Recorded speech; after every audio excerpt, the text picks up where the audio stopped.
Hi అండి, అందరూ ఎలా ఉన్నారు? మేమైతే మొన్న మంగళవారం రోజున సాయంత్రం మా అమ్మాయి స్కూల్ నుంచి వచ్చేసిన తర్వాత అటు నుంచి అటు అయినవిల్లి వినాయకుడి గుడికి వెళ్ళామండి.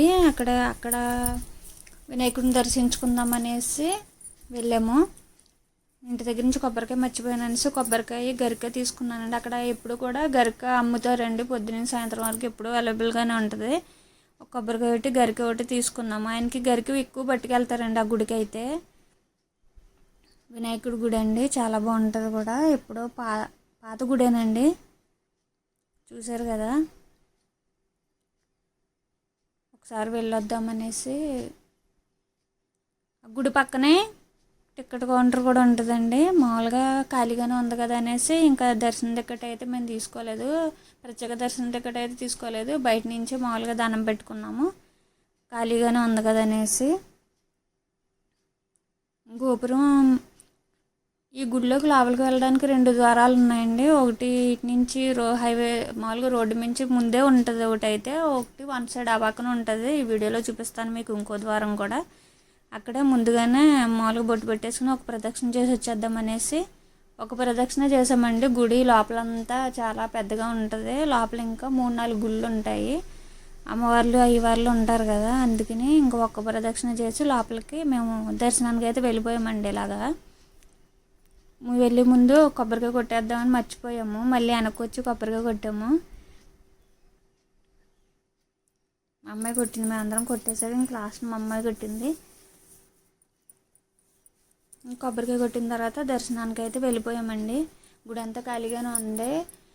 మేము వెళ్ళేది మంగళవారం కాబట్టి ఇదైతే వేరే ద్వారం అండి. చెప్పాను కదా 2వ ద్వారం అనేసి. ఈ ద్వారం ఎదురుగుండగా అయితే శివుడు ఉంటారండి, శివలింగం కనిపిస్తుంది. ఆ శివలింగం పక్కంటనే ఈయన ముందైతే వినాయకుడి గుడి ఈ పక్కంట, కుడి పక్కంట ఈ గుళ్ళన్నీ ఉంటాయి లోపల.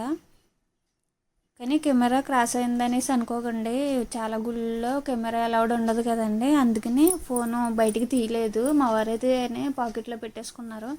అందుకనే వినాయకుడిని కొంచెమైనా చూపిద్దామనేసి. ఆయన వెళ్ళి వినాయకుడు అండి. ఈయన ఒక స్టెప్ కిందకు ఉంటుంది గుడికి, మనం నుంచున్నా కన్నా కొంచెం కిందకు ఉంటారు ఆయన. లోపలికి వెళ్ళి దర్శనం కూడా ఉంటుంది. మేమైతే వెళ్ళలేదు, మామూలుగా పైనుంచే దండం పెట్టేసుకున్నాము. కొంచెం బయట నుంచి ఆయన వీళ్ళు వినాయకుడు అండి. చాలా వరకు బుధవారం ఒకటి వినాయక చవితికి ఒకటి చాలా బాగుంటుంది అంటే ఇక్కడ కొంచెం రద్దీగా ఉంటుంది. మేము వెళ్ళింది మంగళవారం సాయంత్రమే కదండి, ఖాళీగానే ఉంది. పాదగుడేనండి అయింది. అయినవిల్లి అని గ్రామం. చూశారు కదా వినాయకుడిని. గమ్ముని ఒక్కొక్క ఫోను ఒక్కొక్క గుళ్ళో తినేవారు కదండి, అందుకని. చూసారు కదా గుళ్ళోనే అమ్మవార్లు అండి, అన్నపూర్ణ అమ్మవారు, వేణుగోపాల స్వామి, శివలింగం. ఈయన క్షేత్రపాలకుడు అండి, కాలభైరవుడు. తెలిసిందే కదండి, క్షేత్రపాలకులు కూడా ఉంటారు కదా గుడికి, అలాగా ఈయన కాలభైరుడు. వానపల్లి అనే గ్రామంలో వచ్చి దోవలోనేనండి. ఆయన వెళ్ళి ముందు వచ్చేటప్పుడు తగులుతుంది. హైవే మధ్యలో ఈ శివలింగం ఉంది, ఎప్పటి నుంచో ఉందంటండి. ఈయనకు కూడా స్టోరీ ఉంటుంది, నాకు ఇంకా తెలియలేదు, అందుకని చెప్పలేను. కానీ శివలింగం అయితే చాలా బాగుందండి. చూసారు కదండి, నచ్చితే లైక్ అండ్ సబ్స్క్రైబ్ అండి, మర్చిపోకండి.